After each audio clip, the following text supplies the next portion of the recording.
التمرين ده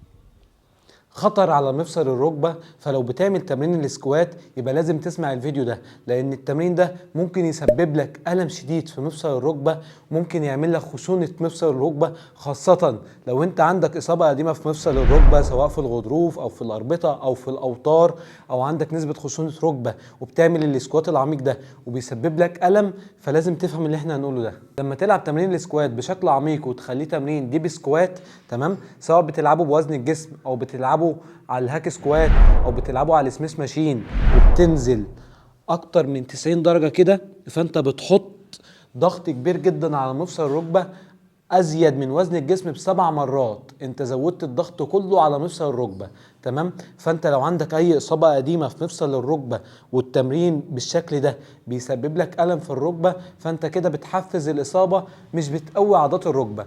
تمرين السكوات تمرين عظيم جدا، تمرين ملك، بيقوي عضلات الركبه الاماميه بشكل قوي جدا، بس لو انت عندك اصابه هتعمله بالشكل ده هتلاقي الدنيا بتبوظ معاك، بدل ما تقوي العضلات لا هترجع تتصاب وتجيلك علاج طبيعي. فعلشان تعمل تمرين ديب سكوات باكتر من 90 درجه لازم يبقى عندك عضلات ركبه قويه جدا وعندك مرونه كويسه، وخاصه في مفصل الانكل ان انت تنزل بشكل كامل بالشكل ده وتطلع تاني بدون ما يسبب لك وجع ولا طقطقه مستمره في مفصل الركبه. فمش لازم تعمل مدى حركي كامل، سيبك من اللي يقول لك انك لازم تنزل سكوات بمدى حركي كامل وتحط ضغط كبير على مفصل الركبه وتسيب نفسك وترجع تعمل علاج طبيعي. فلو عندك اي اصابه مش لازم مدى حركي كامل، وهنقول لك البديل الامن، بس طبعا بعد ما تعمل لايك للفيديو وتعمل اشتراك للقناه عشان المحتوى ينتشر ويوصل لاكبر عدد من الناس، وده هيدعمني اني استمر في صناعه المحتوى. فعاوزين نوصل الفيديو ده ل 2000 لايك، تمام. البديل الامن بقى انك تعمل سكوات بوكس سكوات، يعني كانك وراك بوكس،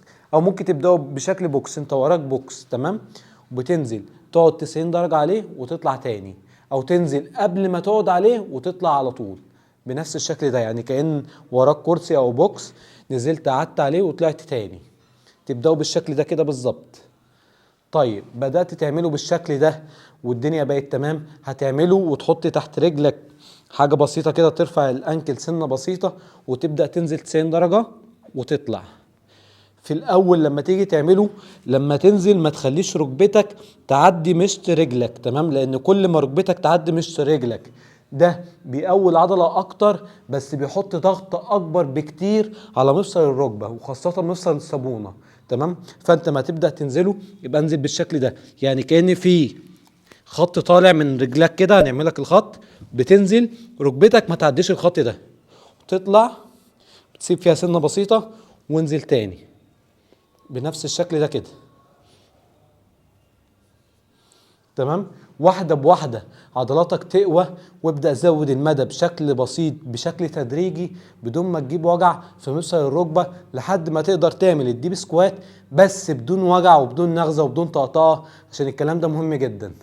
ولو بيحصل لك طقطقه مستمره في مفصل الركبه او بيحصل لك وجع مع طلوع السلم وعاوز تعرف ايه اللي عندك ده، فاكتب لي في كومنت كلمه اختبار، ولو لقينا فيه اقبال على فكره الفيديو هنعمل فيديو فيه 3 اختبارات مهمه جدا منزليه تعملها في البيت يعرفك اللي عندك ده خشونه في مفصل الصابونه ولا خشونه في الركبه ولا عضلات ضعيفه ومحتاج تقويها، عشان تعرف ايه التمارين المناسبه لحالتك وتبدا تعملها وتتحسن ان شاء الله بدون اي احتياج لاي حاجه، تمام. وبكده يكون فيديو النهارده خلص. ما تنساش تعمل لايك للفيديو عشان يوصل لاكبر عدد من الناس، وتعمل اشتراك في القناه عن طريق انك تضغط على صورتي هنا بحيث يوصل لك كل جديد اول ما ننزله.